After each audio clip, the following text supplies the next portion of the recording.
Paus o'yinini claim'i bugun boshlanyapti. Ancha-muncha kutgan edik. Hozirda u birjaga va Solana'dagi Phantom kошелёкка claim qilsa bo'ladigan bo'ladi.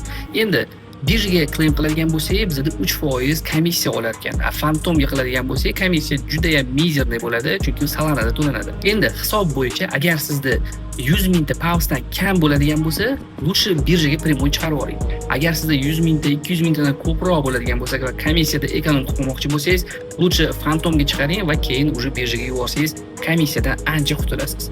Endi Paus listing bo'lguncha bizda hozir trading konkurs ketyapti. iPhone 16 top 10 ta uchadigan kriptovalyutalar.